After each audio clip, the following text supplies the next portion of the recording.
All right. You want to see it? We'll go ahead. 4 o'clock is here. We'll go ahead and start the Chesapeake Subcommittee. Welcome. A lot of familiar faces in the room. I think everyone on the committee has served before, but we do have some new staff. We'll just go through very quickly. My name is Rob Blocks, and I represent the 100th. We'll go right to staff, if you would, Susan, if you'd like to.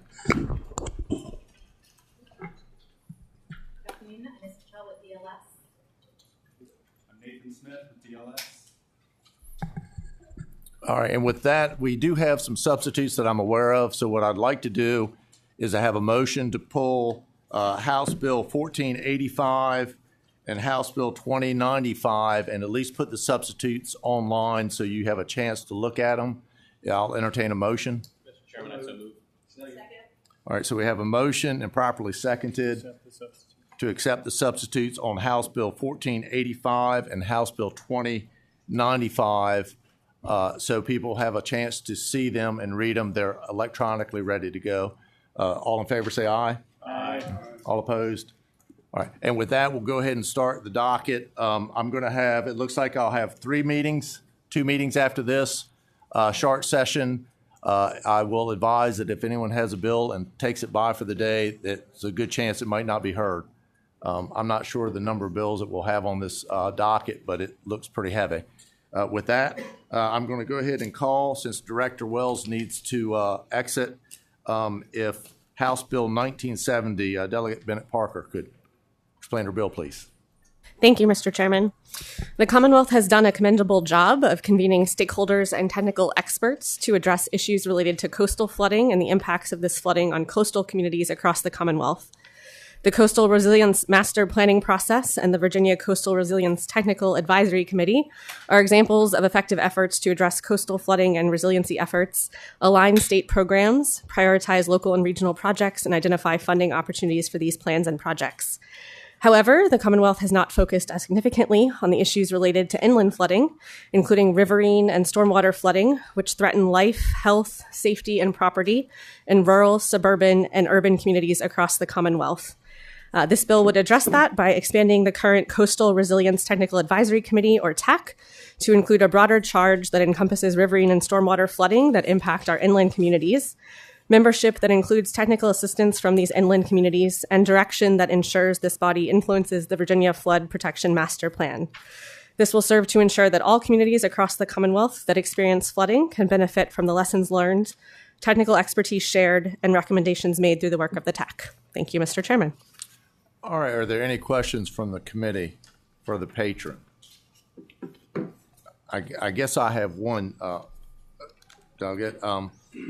It looks like to me the way I'm reading this is the AMPDCs or the PDCs, the way you've got it written would be every PDC would have a member on this committee? I believe that is the way it was drafted, yes. And I think we would certainly be open to streamlining that to those PDCs that are experiencing flooding. Okay. I guess, and I've talked with the patron of the bill, and I guess Matt Wells, we've talked with the Director Wells too. Are there any other questions? Director Wells, would you like to, could you address this bill, please? Mr. Chairman, members of the committee, Matt Wells, and the Director of the Department of Conservation and Recreation, appreciate the committee's indulgence in bringing this bill up first. Appreciate the patron for bringing the bill forward. Just preface this, the agency doesn't have a position on the bill at this time, but I did want to underline some of the things that are currently going on. We are undertaking a revision to the Coastal Resilience Master Plan. We are also embarking on the development and refinement of the Virginia Flood Protection Master Plan, which will examine inland flooding as well as other types of flooding from the current plans. We do have the coastal TAC that is functional. It does include members from up and down the seaboard.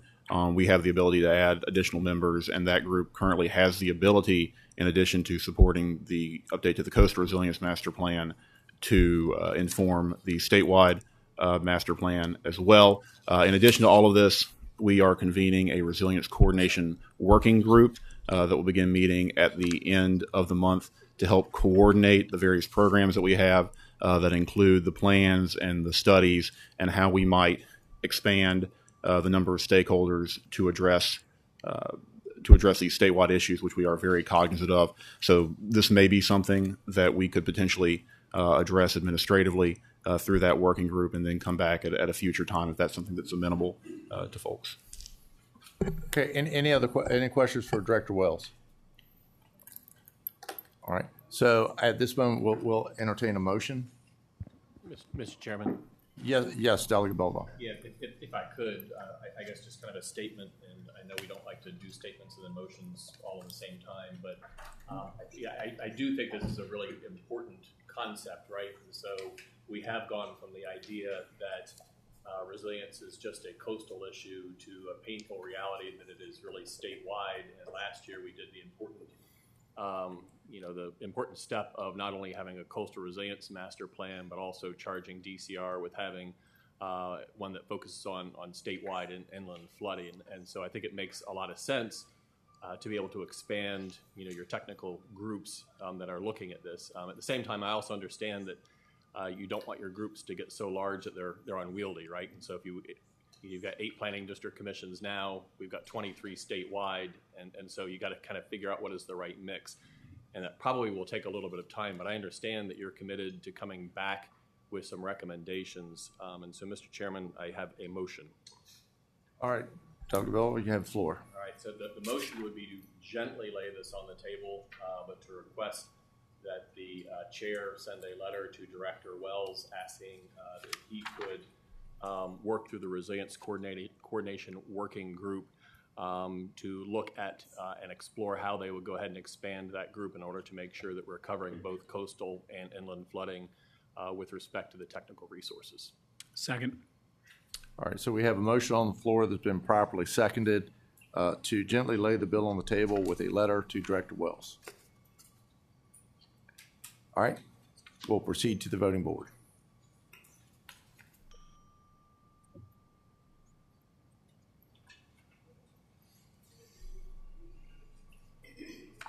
The motion is to lay on the table, and it passes 9-0. Thank you. Mr. Chairman. All right, next up, Delegate Hodges. Thank you, Mr. Chairman. I will try to be brief. I only have one this year, and it's not dealing with stormwater flooding resiliency. It's dealing with blue catfish. Mr. Chairman, if I may proceed. Yes.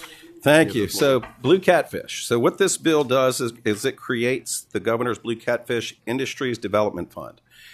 Now, blue catfish were introduced into the tidal, into the freshwater and the tidal rivers in Virginia back in the 70s and 80s. Since then, they have grown and expanded, and they are a vicious fish. The state record, I believe, is probably between 130, 40 pounds right now. And they eat pretty much everything. They eat shad, they eat herring, they eat rockfish, they eat menhaden, they eat crabs. I personally have opened them up and found a dozen crabs in them. They eat a couple million crabs a year out of the bay. And there are 100 million of them now in the rivers, and they're becoming more saltwater tolerant, moving down even off of Urbana and down from West Point on the Gloucester King Queen line. There are 100 million of them. So when you do the math on that, at just 3 or 4 pound fish, they eat well over 1 million tons of food. They will swallow 400,000 rockfish eggs in a single gulp. And when you get up in our neck of the woods, farther up, it's about 75% of the fish biomass and eating everything. And there was a little bit of problem with inspectors with USDA. We've worked that out with the administration and providing with USDA inspectors on site. Problem is processing. We only have 2 processors in the Commonwealth. And this would help to fund the processing, flash freeze facilities, which opens up the Midwest market, the Northeast for blue catfish, and also, the flash freeze facilities, and then give the tools to the watermen to be able to catch them and actually feed our way out of this is what we're trying to do. So at the same time, we're creating jobs, economic development opportunities, and solving a problem at the same time. So, and this would have to be referred to a PROPS, Mr. Chairman, if approved of the concept. All right, and the delegate is correct. This would have to be referred because we're creating a fund to, if we act favorably, to refer to a PROPS. So I guess our decision is only on the policy. So are there any questions for the delegate? Yes. Delegate Will. Thank you, Mr. Chairman. Delegate, in your presentation, you mentioned earlier about how a ferocious predator this thing is. So we often hear, I don't know, data about other species in the bay and their population. Is this thing? This is a tremendous problem. Is it having a drastic effect on some of the other species? Drastic effect on pretty much every fishery. That when these, when you deal rockfish that spawn, you have the shad, the menhaden.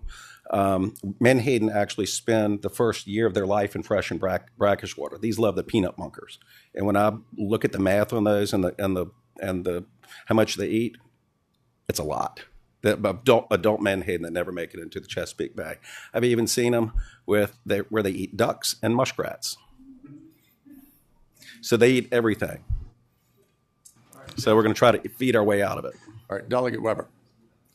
So the idea is to create an industry around this fish. It's delicious. To fish our way out of it. What happens if we fish all the fish? You can't. We're actually working with VMRC and DWR at this point, and have many conversations. Catch all you want right now because it is such a problem, and ongoing they will be monitoring the fishery as well. Well, I mean, I thought the whole goal was to eliminate the fish. Well, we want to eliminate it, but the only way we can do that we've come up with right now is to eat our way out of it. It's a delicious fish. I'll put it up against pretty much anything that you can find out there. And there is a market. It's bringing good money at Wegmans and places as well. Delegate Lopez. Thanks, Chairman. This also would help us deal with the blue crab populations, correct? Yes, sir. Actually, there was a study, if I may, Mr. Chairman, over 2 million blue crabs. It was estimated. I estimate it's probably much higher than that. I have a motion per year. Mr. Chairman, I have a motion at the appropriate time. Delegate Baldwin first. Yeah, thank you, Mr. Chair. And I agree. They are delicious and they are evil and they deserve to be eaten. I did have two serious questions, Sure. and I don't know that we need to address them here today since it's going to appropriations. But I was curious with respect to the management, and so it's a governor's Blue Cat fund. Mm-hmm. Very similar to like a governor's economic opportunity fund. And I'm just wondering why we took it to that level as opposed to kind of a normal fund that would be done at the agency level. Yeah, well, we looked at that because, the agencies, because you're dealing with VMRC and then DWR, and where we are. But we try to model it very much after APHID as well. Okay. Is kind of the concept. Got it. And I guess the follow-up question, Mr. Chair, is the specificity with regard to the industrial development versus the flash freeze, and whether there was a need to specify those in the legislation or whether you could keep it more general, realizing that the needs of the program might change over time, and we might regret being locked into two different funds like that. Okay. Yeah, we're going to be looking at some different things. I'm actually having some conversations with the administration now. We may tweak a few things in approach. So I think some of those conversations we'll have when it moves over. Great, thank you. Delegate Ranson. Mr. Chairman, we talked about how ferocious the fish is, but I would say we currently right now are monitoring blue catfish. We have a lot of folks that are fishing it in the Rappahannock. What we don't have are people that can fillet it in the Commonwealth of Virginia, and that's what Delegate Hodges is proposing to do right now. So they can catch it, but then we have to ship it off into North Carolina so that folks can process the fish. So he's trying to come up with a solution so that we can catch more blue catfish and process it here and then ship it out to the market. Yeah. And it is a great fish. It's a wonderful fish to eat. It's a white fish. So we need to be able to catch more of them, process them here, which is what we're proposing to do, and then eat more of them. So what I would suggest we do is pass this and send it on to appropriations, and that would be my motion. All right, so we have a motion and properly seconded on House Bill 1664. Let's go to the voting board.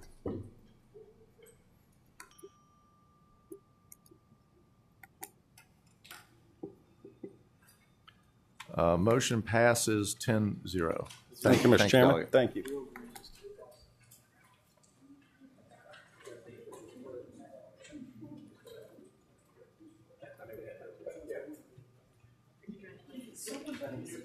All right, next up.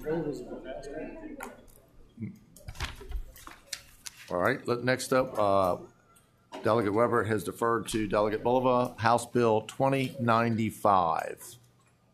You have the floor. Thank you much, Mr. Chairman.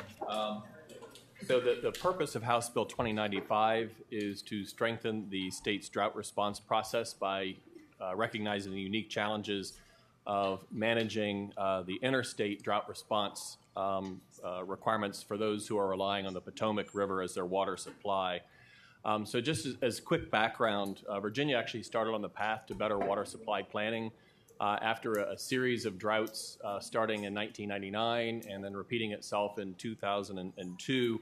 And actually, this is right before I came into the General Assembly, but we had two towns, so Farmville and Orange, that were literally days away from actually running out of their municipal water supplies. And so the General Assembly jumped in and adopted water supply planning and drought response requirements, and then directed DEQ and the State Water Control Board to go ahead and develop the necessary response plans. And so that was adopted by DEQ back in 2003. So actually, even predating that, so back during that first drought in 1999, there was actually a lot of confusion in the D.C. region with respect to drought response. And that was in large part because you had three different entities. You had Virginia, you had Maryland, and you had D.C., all responding and reacting in the same or in different ways, even though the Potomac River was a shared resource. But because we're all in the same media market, you had conflicting messages coming out of Arlington and Fairfax and Alexandria, Montgomery and Prince George and D.C. And so there was just a lot of confusion with respect to how to deal with that drought. And so just it's a couple kind of quick facts to keep in mind. The Potomac River is 78% of the entire D.C. region's water supply, so it's very, very important. But it's also really important to keep in mind that 60% of that watershed is outside of the jurisdictional boundaries of the Commonwealth of Virginia. So it's not just a nicety, it's really a necessity that we engage in interstate coordination. In addition, a unique aspect of the Potomac River water supply planning is that we've actually created these upstream reservoirs that release water during drought conditions in order to keep the water supply going. Fairfax Water, which serves Fairfax County and provides wholesale water to a number of other localities for about 2.3 million people, has literally invested tens of millions of dollars in that infrastructure. So after that experience in 1999, local governments turned to the Metropolitan Washington Council of Governments and say, hey, we really need to think this through. We need to do a better job of drought response that addresses our unique challenges. And so in the year 2000, they went ahead and adopted a plan to do exactly that. And in fact, when we had that 2002 drought, that plan worked very, very well and kept everybody kind of on that same messaging page. And so what this bill does is actually just recognizes the unique aspects and the nature of that planning process and ensures that that larger state plan takes the Potomac River water supply into account and that they are mutually supportive. And so the bill really does three things. First, it does recognize the unique nature of water supply planning for the Potomac River and specifically carves that out as its own planning unit. Second, it directs the State Water Control Board to integrate that Metropolitan Washington Council of Governments plan just for the Potomac into the state's response plan. And so, just basically making sure that what we've developed up in the DC metro area region is the plan for drought response in our region. And then the last piece is making sure that none of this affects the governor's emergency authority in the case of a drought, right? And so ultimately the governor has these authorities and we don't want to go ahead and upset the governor's ability to make emergency declarations. I think the one big question when I was asked to go ahead and carry this was the why now, right? And so we're talking back in the 2000s, early 2000s. And I guess the reason is that we've been really, really lucky that we have not had a real serious drought in the last 20 years. However, there has long been a recognition of the potential for confusion if there was a drought, because you'd have the state plan and then you'd have this Metropolitan Washington Council of Governments plan. And so as Fairfax Water has been strategically looking at updating its documents, it realized our luck is not going to last forever. Sooner or later we will have a drought, and they wanted to make sure that we were able to integrate those two plans while we still had a chance. And so, Mr. Chairman, that is the genesis of the bill. That's what it does. We do have Preston Bryant here from Fairfax Water. Preston has also been working very closely with Director Rollband from DEQ to make sure that everything worked from a technical standpoint, and my understanding is they don't have any concerns with the bill at this time. All right, first I think we have a couple questions. Is this for the patron? Delegate Weber? All right. I just want to make sure I'm wrapping my head around this correctly. So the reason for the bill is there was already a plan with the metropolitan areas that was different, and since it utilized the Potomac, which is across states, the real reason is to acknowledge that has its own plan, but it included in part of the bigger plan for Virginia, correct? Right, so that's correct. So in our statewide plan I won't say it's a cookie cutter approach, but it's basically each region will have certain particular triggers. All this does is recognize that the metro region has also developed its own plan with different triggers for how we would respond to a drought response. And so this make sure that we're all on the same page and it's all included within that same larger state plan document. Thank you, Mr. Chairman. All right, question from Delegate Runyon. Thank you, Mr. Chair. My question would be, can we talk a little bit about the potential impact this may have upstream into the Shenandoah River Basin, particularly for agriculture users? Yeah, and thank you. And it's a great question. I'm glad you went ahead and asked it. So this won't affect upstream uses. And so Metropolitan Washington Council of Governments, Interstate Commission on the Potomac River Basin, they manage the water supply downstream. Doesn't affect the users upstream. What this primarily deals with is drought response and different levels of drought response. So if there is a drought going on, at what point do you tell people, hey, you got to stop washing your cars? Hey, at what point do you stop watering your yard? At what point do we actually have to start imposing different limits? And so it doesn't affect anything upstream. It just affects what kind of messaging goes out about how we're going to conserve our water resources in the metro region. Thank you. Follow-up question, Mr. Chairman? Yes, sir, Delegate Runyon. Would that also be true of our municipal and industrial users in the Shenandoah River Basin? Yes, sir, that'd be correct. All right, any other questions of the patron? All right, let's go, and I want to apologize on the last two bills. I did not ask for pros and cons from the audience. When you see the train coming, sometimes you just got to let it go. So I'm sorry about that. So at this point, Preston, you want to speak for it. Yes, sir. Thank you very much. Preston Bryan on behalf of Fairfax County Water Authority. There is one amendment to the substitute we just noticed on line 97, where it says a distinct, quote, drought evaluation region. Those three words should be changed to say drought planning area. Okay. LIS. On line 97, where it says drought evaluation region, period, it should say drought planning area, period. I'm sorry, regional planning area, period. Mr. Roban and his crew noted that. Okay, so we have a proposed amendment made to clarify. Yeah. Is that correct? Just a clarifying amendment? To strike drought evaluation region and insert regional planning area. Yeah, the substitute. Is the substitute online? It is. No. Is a substitute? There's a substitute, Delegate Reyes. There's a substitute online We adopted it the first of the meeting, so it should be online. Let's double check everybody has it.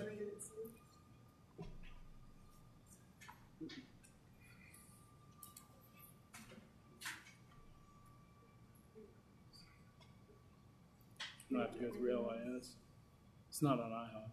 That's the problem. There it is. There it is. Right there. It's so online 97. Could you repeat the? Yes, sir. I'm sorry.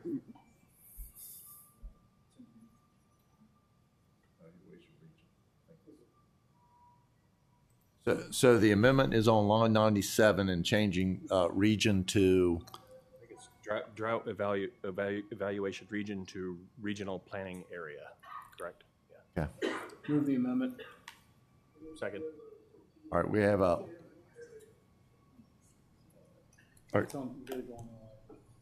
Do you have it, Delegate Wilt? I have a question.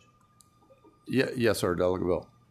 Sorry for the answer reminding me to get my question to speak up. All right, so can you explain the practical effect of the amendment? DEQ caught the drafting change. Mr. Chairman? Yeah, yes, sir, Delegate Wilt.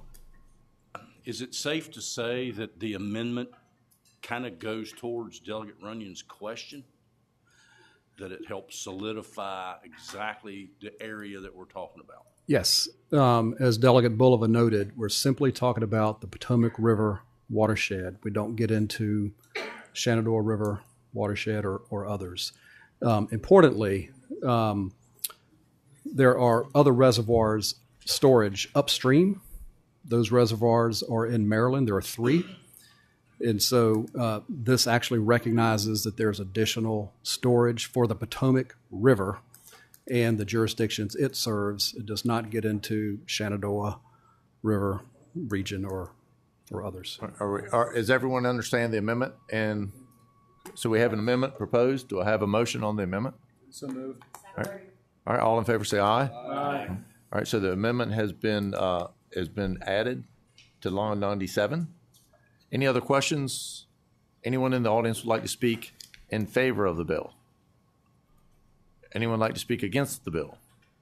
Chair operates on motions. Move to report. With- the substitute. As amended. Thank you, Tom. All right, thank you. So we have House Bill 2095 that the substitute has been moved and amended. And the motion is to accept the substitute as amended. Yeah, let's call. All right, and the voting board.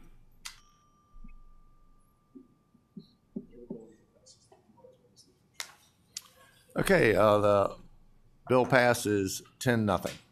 Thank you. All right, and the last bill on the docket today is Delegate Weber.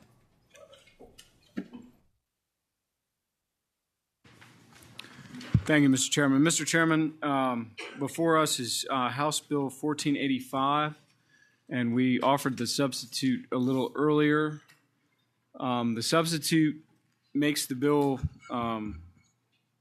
considerably longer, and I apologize. But it has been and is a work in progress with some negotiations. But the big crux of it, Mr. Chairman and committee, is that a couple of years ago when we had the Chairman Plum's bill that involved the TMDLs and mandatory stream bank fencing, and that was all right before COVID hit.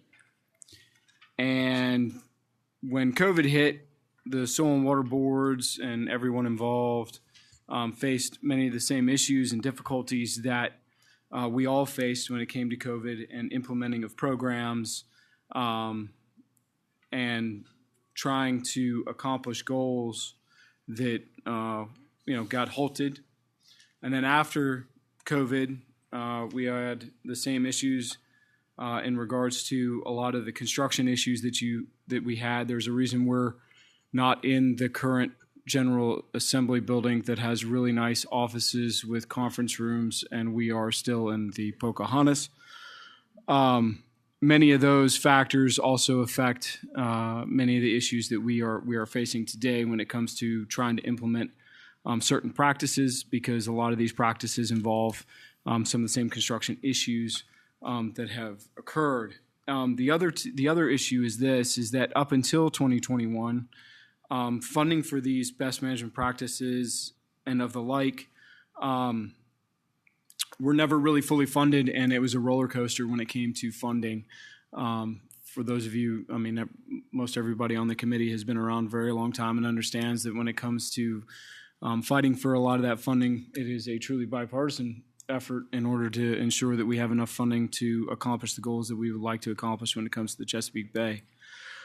What the bill does is it asks that we set back that 2025 mandatory fencing to 2030. And then in the substitute, there are a couple of, as the negotiations have been going on, there's been the additions of certain things.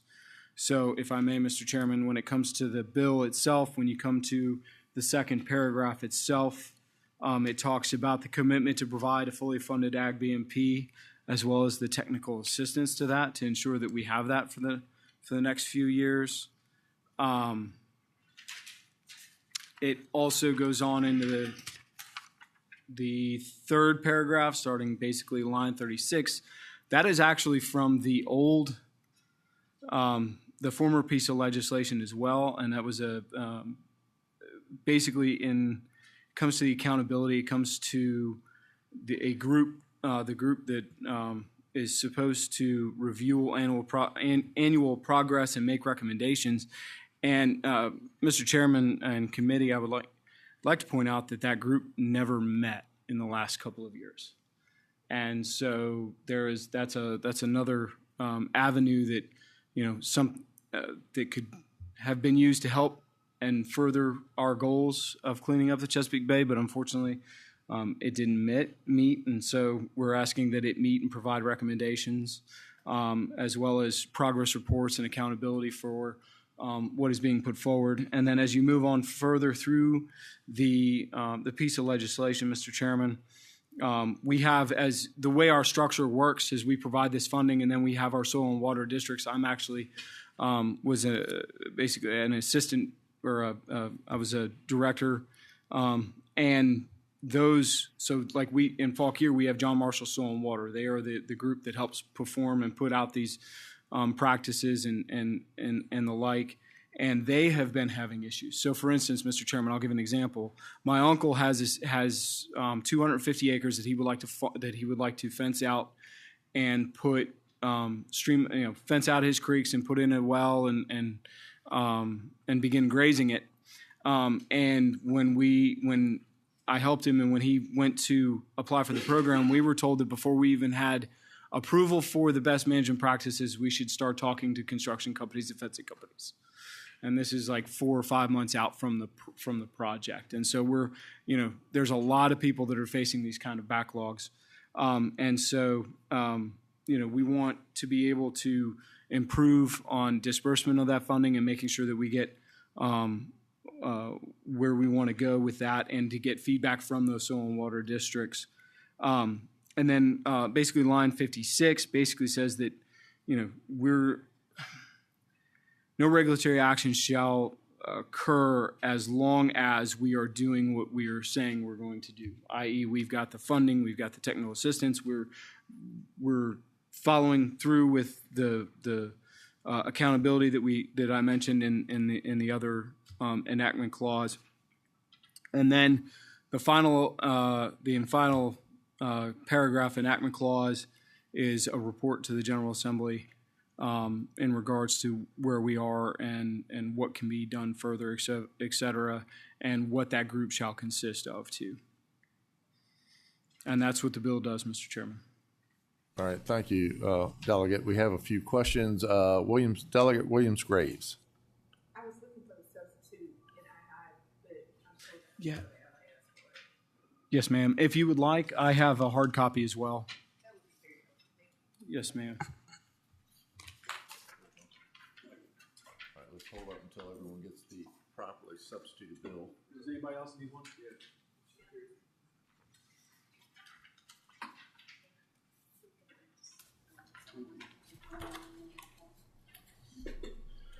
And if I may, Mr. Chairman, if those of you that have the printed hard copies, the printed hard copies are color coded, and that's where we have expanded from the original bill. So if you're wondering why there's red and blue, those are. Yes, the red was the first as we began to discuss areas of the bill, and then the blue is the second additions as well. Just so you have a time frame. So to say this is a work in progress is an understatement. Progress. Delegate Williams-Graves, do you have what you need? I do, thank you. Okay. All right, Delegate Lopez. Thank you, Mr. Chairman. Question for the patron, Mr. Chairman. Has any group that was so integral in working on this issue in 2020 and 2021 signed off on this piece of legislation so far? Mr. Chairman, I would tell the gentleman that nobody's signed off, but it is a continuing work in progress, and that's why we have worked on the bill and provided, I hate to say concessions, because it's a cumulative effort to try and come up with a solid piece of legislation where everybody can agree. Follow-up question, Mr. Chairman? Yes, sir. Mr. Chairman, question for the patron. COVID-19 was 2.5 years long. Why is this extension 5 years? Mr. Chairman, I would answer the gentleman that not only is it 2.5 years long, but we also have other issues in regards to the cost and the inflation, as well as the implementation of things. So, for instance, I would bring up the fact that there was the stakeholder advisory group that the governor didn't even convene.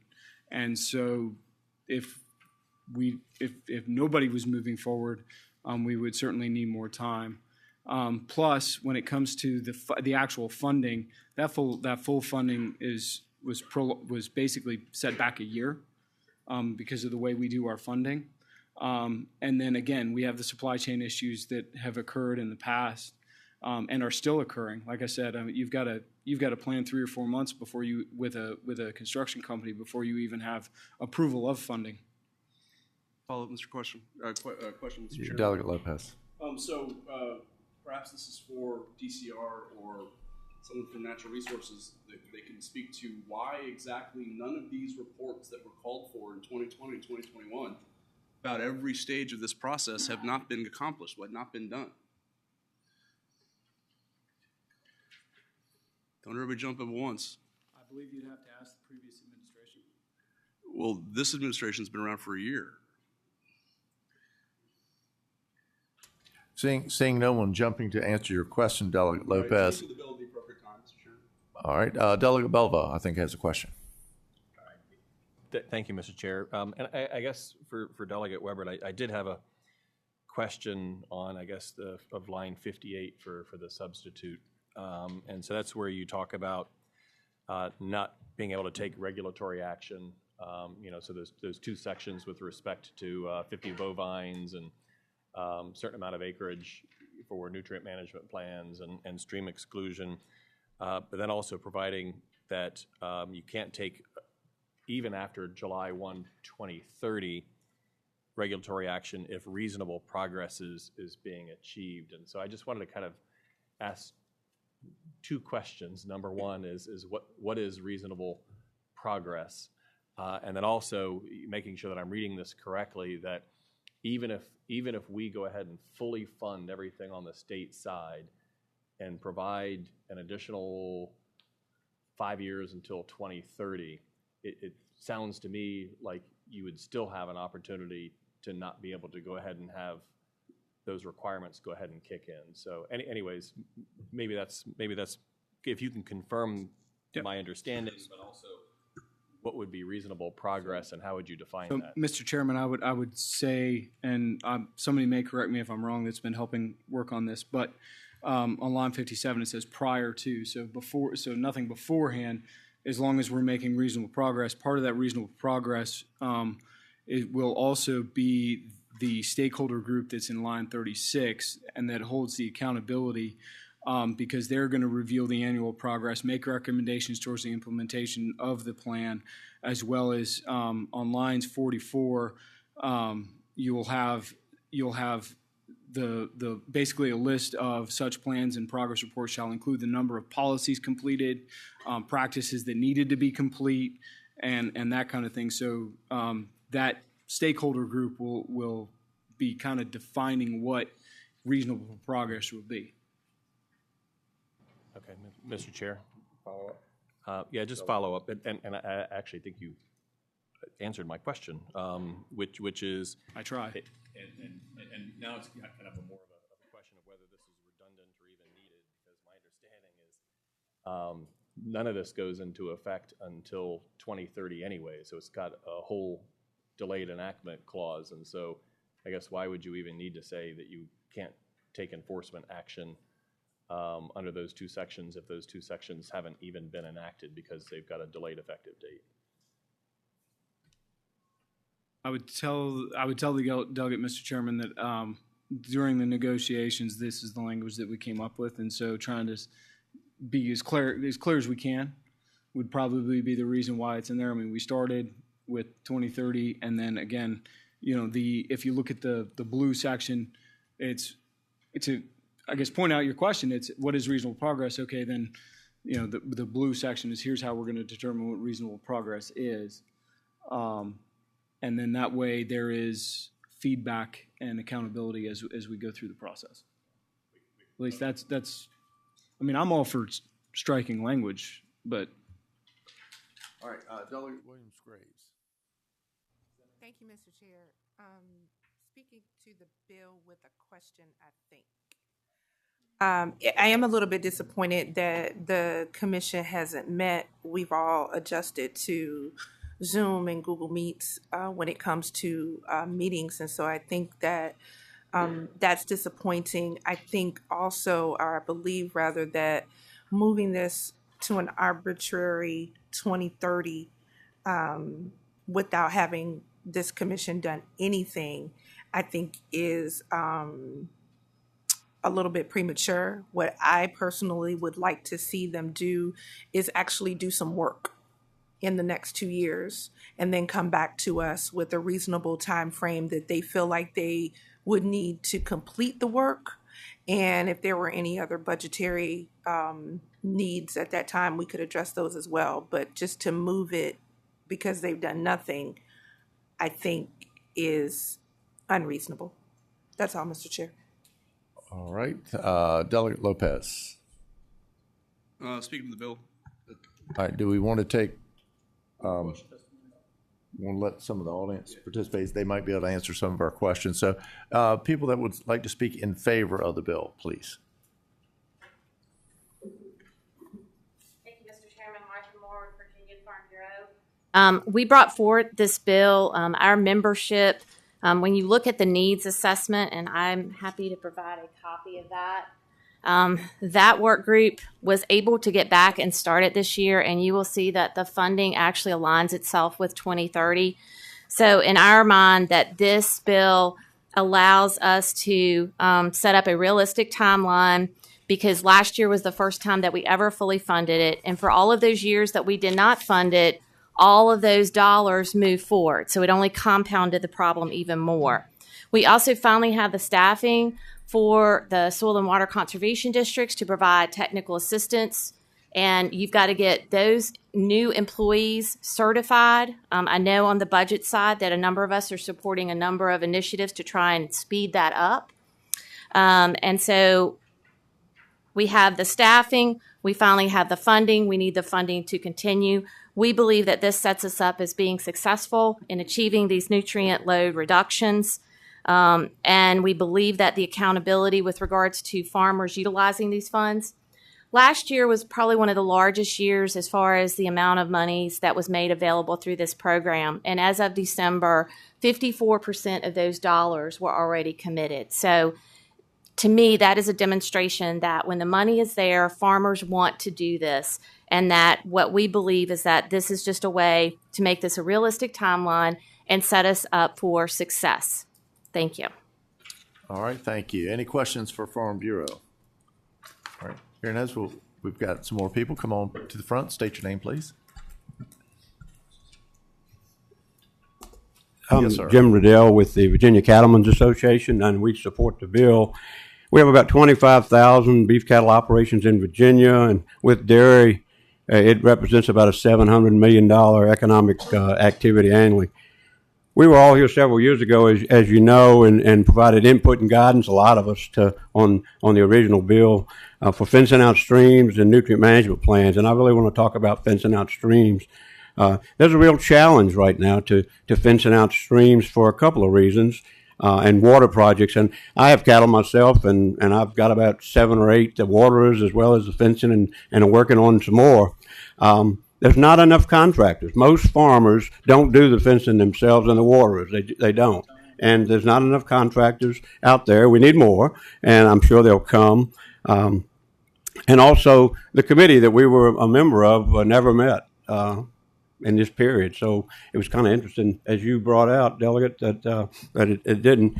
We're all about conservation, and we want to work with the state and want to do the water projects and our farmers and want to do that. So this is really important to push this out to 2030 and make sure that the funding is there for VMPs. Thank you. All right, thank you. Next. Thank you, Mr. Chairman. Brad Copenhaver, representing the Virginia Agribusiness Council. I'd like to associate myself with Ms. Moore and Mr. Riddell. From the industry perspective, we've also been working on this language. I was there in 2020 as well when this was being negotiated. I think I'd just like to hammer home the point with the needs assessment and everything else.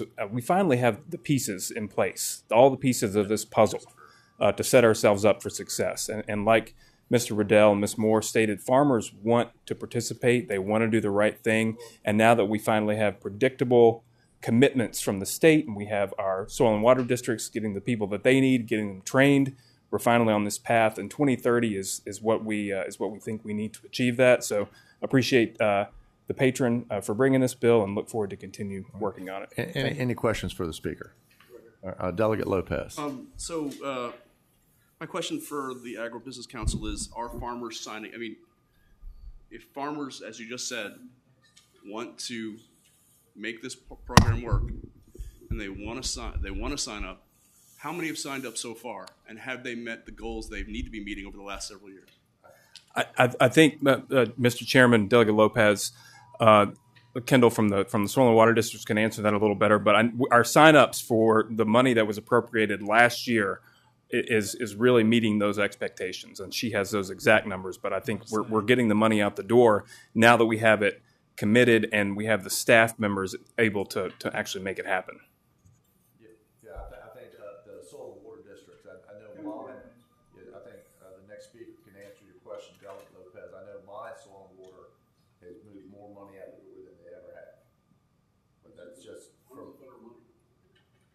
All right, and Mr. Chairman, members of the subcommittee, Kendall Tyree with the Virginia Association of Soil and Water Conservation Districts. We support the bill as it recognizes the important role our soil and water district technical staff provide in the implementation process of the Ag Cost Share program. Districts with unprecedented levels of cost share and technical assistance fully funding the Ag Needs Assessment this year are committed to furthering WIP goals and continue to hire staff to meet such commitments. But building trust with producers along with building staff capacity through training and certification usually takes 2 years for our training and certification process, and that does take time we hope we recognize.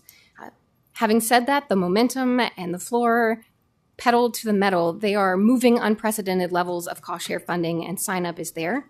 There are districts who have come close to obligating all their funds. The stat Ms. Moore provided from Farm Bureau is Bay-wide, 55% as of early December had obligated their Bay cost share money. Certainly, that's only halfway through the program year, and we anticipate a lot of that delay might be just our technical staffers being able to get back from the field and implementing that data in the tracking program for DCR to be able to pull those numbers.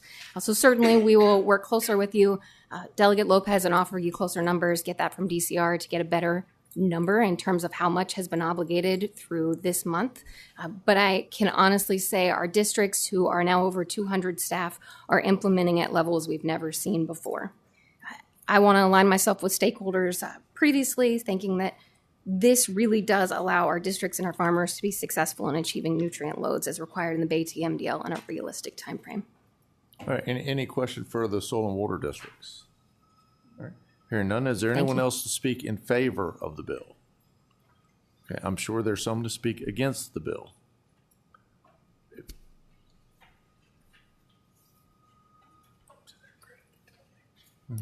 Thank you, Mr. Chairman, members of the committee. Sorry I have a cold. It's not COVID. I've tested 3 times.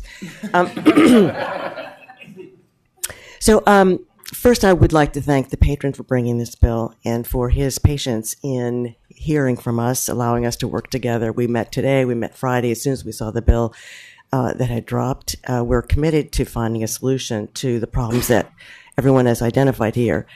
The particular practices at issue, stream exclusion, nutrient management planning, are among the most cost-effective practices that farmers can do.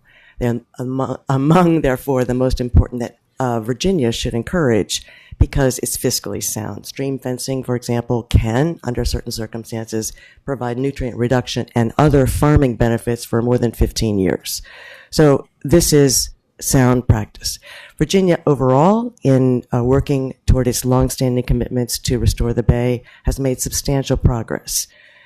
Much progress remains to be done, and a lot of that is from the agricultural sector. Everyone in this room knows that for reasons outside of our control, the funding for those practices have not been there at levels needed. They were there last year. We would like them to be there this year, next year, the year after, and so forth and so on. But I do have memories of years when there was $11 or $10 million for for our agricultural practices. Those are contingencies that happen. So I think it's our perspective that it's not appropriate to just move the deadline forward and continue to do the same thing that you've done for many years, and then assume that you're going to get a different result. There's no doubt on our part that farmers are willing to and ready to do the work that needs to be done. But I do think, for the reason that we haven't had the stakeholder meeting, and perhaps other reasons too, there's a lack of complete understanding as to why these practices have not been adequately subscribed. The analysis needs to be done. New incentives, not just the old incentives, but new incentives needs to be developed. And we need to figure out what to do in the years where the funding will be inadequate in the future. In my opinion, that's going to be the biggest challenge. So, we think the bill's not quite ready yet. And we want to continue working together. We've been working with all the folks that have spoken thus far. We have made a lot of progress, but we're not there yet. And so we can't support this bill as it stands right now. And we would ask that you all not support this bill either. The deadline is too far out. The accountability measures are unspecified. And the certainty isn't there to do something that we think is really critical. So thank you for considering this, and thank you, Delegate Weber, for the opportunity to work with you. Thank you all. All right, thank you. Any questions for the speaker? Hearing none? Yes, ma'am. Mr. Chairman, Ann Achilles with the James River Association. I'll associate myself with remarks from Ms. Sanner and simply say that we have every intention of getting this bill to a place where we can all call it a good step forward. It's not there yet. I think we would like for this bill to end in a place where we know that we will be partners, all of the stakeholders together, in working towards full funding for this program, working towards a quick achievement of these goals. This bill doesn't quite put us in that position just yet. So we do urge you to oppose it at this time, but we will continue to work with the patron and all these stakeholders. All right. Thank you. Yes, sir. Mr. Chair, Friends of the Brent Hunsinger, Friends of the Rappahannock. It is no secret that Friends of the Rappahannock very much values our relationships with the soil and water conservation districts, and we will only clean up the Rappahannock with their help and with your help. Unfortunately, very reluctantly, due to the 2030 deadline, we oppose the bill at this time. Thank you. All right. Thank you. Yes, sir. Chris Lane, Virginia League of Conservation Voters. Want to thank the delegate and thank you all. I think the 2025 WIP goals have been a bipartisan bright spot for years, and really a joint effort in protecting our environment. And as it stands today, this legislation just simply doesn't lay out sufficient steps to meet the priority practices that were laid out in the original legislation. And we think that any extension should have additional investments to help meet it. While we're working to meet those, I'd like to see regulatory backstops that are critical in getting us to our objectives stay in place, and where this legislation would allow other sectors like wastewater or stormwater to count towards the ag sector goals, we have a little bit of concern. We don't think we should be lowering the bar in order to clear it on that particular aspect. If we need to, and that's at this time, we have to continue to associate our remarks with the other folks who oppose this bill and look forward to it progressing through this process Mr. Chair. and working with you in the future. Yes, sir. Delegate Weber. Question for the gentleman. Sure. You mentioned stormwater and other sources of pollution shouldn't count. But in this piece of legislation, if we continue to do what we do, fully fund, fence out streams, and do that, because as has been stated before, ag BMPs are a really great return on investment. But yet, we keep building houses. We keep changing the landscape of our watershed to include more wastewater, more lawns, more of everything of the above. And when they make progress and we make progress, don't we all net benefit from that? Absolutely. Virginia's plan is predicated on each sector carrying their fair share of the load. And just think that, it should be each sector having targets that they meet. Further question, Mr. Chairman. Absolutely. Yes, Delegate Weber. What is growing faster, houses or farmland? I think that question could be answered by other folks better, but if I had to guess, I would say probably the houses. But again, that can be a part of that's a part of the discussion that can be worked out as this moves forward, how each sector meets it. But I look forward to working with you in terms of how do we have reasonable targets for each sector that make sense for Virginia in its present form and as it moves forward in the future. So where each sector is today, where it's going to be in the future, all are going to play a part. Delegate Lopez. Thank you, Mr. Chairman. This is a question for Mr. Land. Sure. Would you say that Virginia's plan for bay restoration has to have each sector carrying their fair share of the load? That's what we talked about in 2020. That's what we talked about in 2021. Every sector carrying their fair share of the load. So would you say that the bill, as it currently stands, allowing other sectors, wastewater and stormwater, for instance, to count towards agricultural sectors and their goals is fair? Is that agriculture carrying their fair share? I think that as far as the sector targets are laid out, I'd want to defer to other folks who have worked in setting up those targets and are working to negotiate that with the legislation. Do you guys have any thoughts on that? All right. Well, just at that point, are you satisfied or not? You want to? Okay. Okay. All right. We'll go on. It sounds like we have a further. Yeah. I think we've got a lot. discussion on I it. think everyone understands there's going to be a lot more work on this bill Yes, going absolutely. forward. I think we all understand that. All That's what I right. was hoping to get to. Yep. Thank you, sir. There'll be more thank you. colors on that. Yeah. All right. Yes, sir. I'll be short. Mr. Chair, Pat Calvert, Virginia Conservation Network. We've got partners on both sides of this issue, and we think that it's an opportunity to allow this discussion to continue so we can get there. It's not quite ready for prime time, so at this time we have to oppose the bill. All right. Thank you. Delegate Bolivar. Thank you, Mr. Chair. Briefly speaking to the bill. Thank you, Mr. Chair, and I also want to thank Delegate Weber for engaging, and I think it was an important conversation, and I do understand the consternations. This is a big deal, and I do know that this is not the final version, and it's a process. I will say that one of the reasons I'm so concerned is I think we ought to keep in mind that in terms of the gap we have between today and meeting our Chesapeake Bay WIP goals 80% of that reduction has to come from agricultural sources. And today we're just talking about the most cost-effective, lowest hanging fruit in terms of nutrient management plans and stream exclusions and buffers. And so by moving this forward, I think we all just have to be very cognizant that we are saying, hey, not only are we not going to meet our Chesapeake Bay goals in 2025 or 2026, it's going to be well past 2030.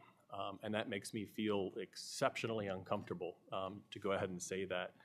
I guess just two things that I wanted to go ahead and point out. Number one, I think Kendall was absolutely right. Our biggest enemy is loss of momentum. And there's one thing to say, hey, we're going to extend this by a year or two. Quite a big difference to go ahead and say we're going to take this to 2030. And my fear is that we all take a deep sigh of relief, and then we wind up not pushing the pedal to the metal, and we're saying this is no longer a priority because, look, we have all this extra time. And that's concern number one. Concern number two is it is like squeezing a balloon, right? And so we've got to meet certain nutrient and sediment reduction requirements.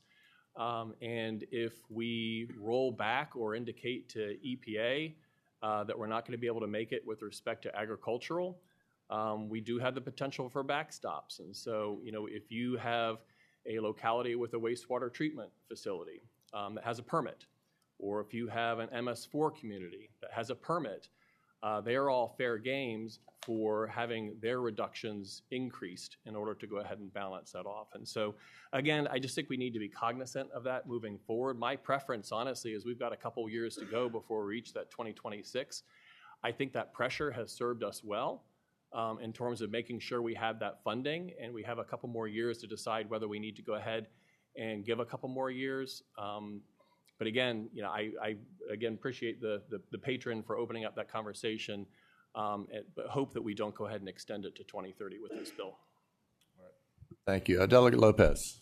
Thank you, Mr. Chairman. Speaking of the bill briefly, I do appreciate my friend and classmate, Delegate Weber, working closely with all the stakeholders on this process. And I appreciate the fact that we all want the Bay to be protected and we want to remediate the Bay in a timely fashion. But I am frustrated with the rhetoric versus the action and some of the language in the current bill specifically. I mean, this bill would extend, of course, the deadline to meet the Bay goals without any real meaningful path to meet the priority practices laid out in 2020. And 2030 is just too long. 2030 is just too long. And more importantly, the bill would create a situation where the regulatory backstops would dissolve if the needs assessment was not met in any year. I mean, that's odd. Does anybody else not be concerned about that? And as we made clear back in 2021, these backstops are critical to getting us to our objectives for Bay cleanup.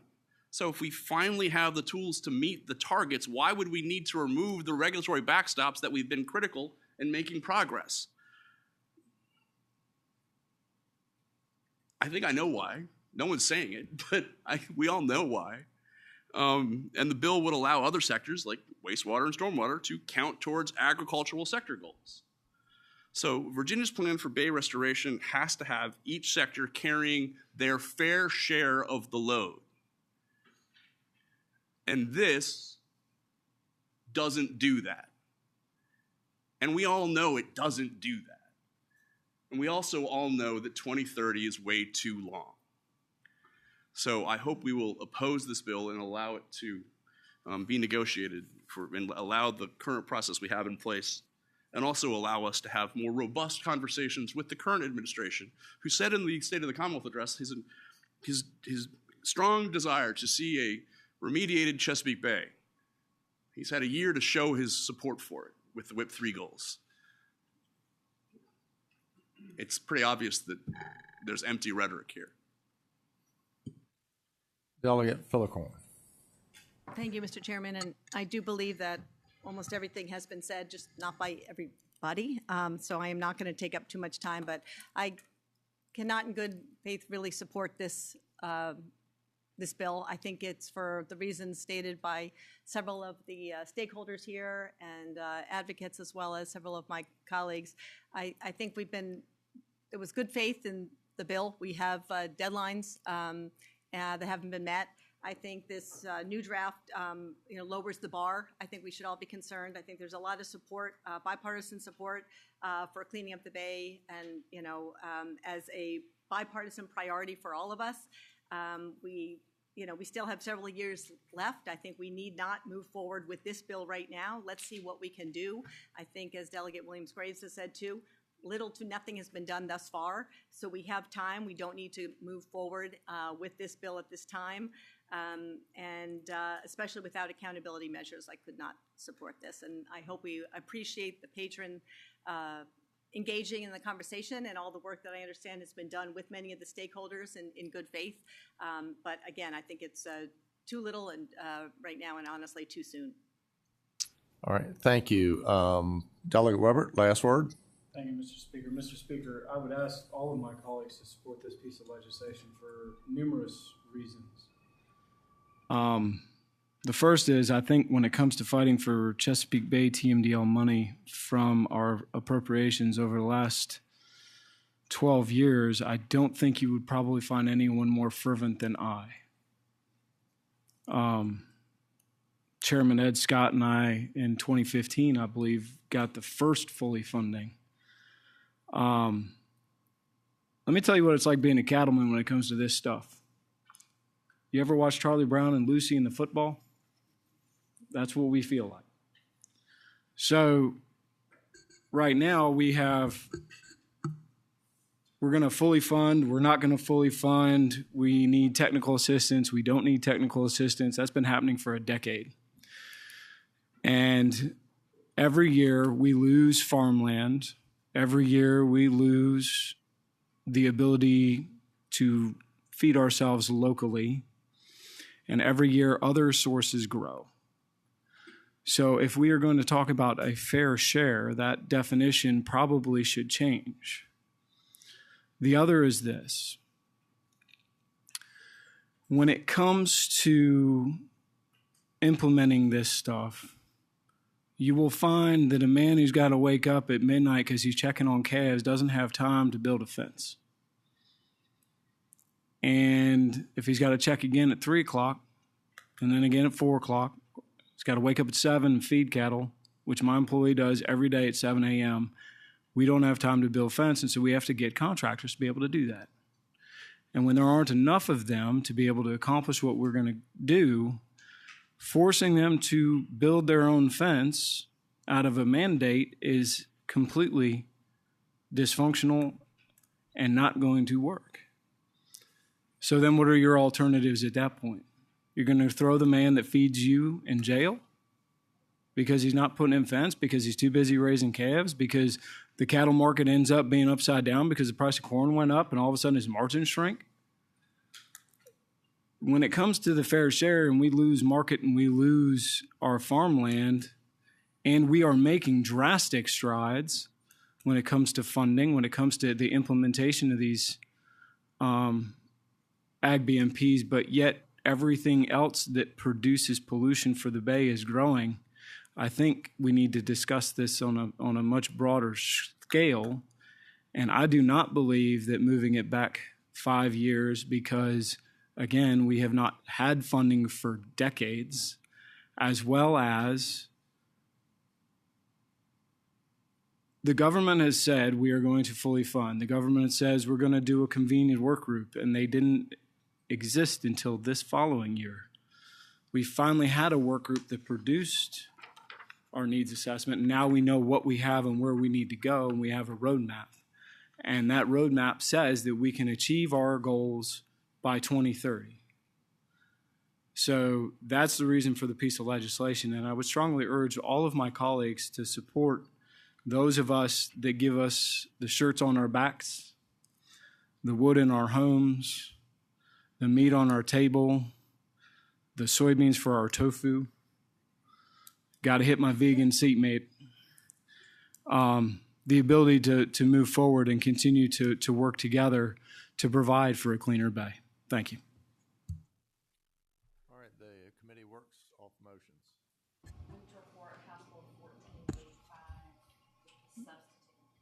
Mr. Chairman, second. So the House Bill 1485 has been properly motioned and seconded for the substitute. We'll go to the voting board.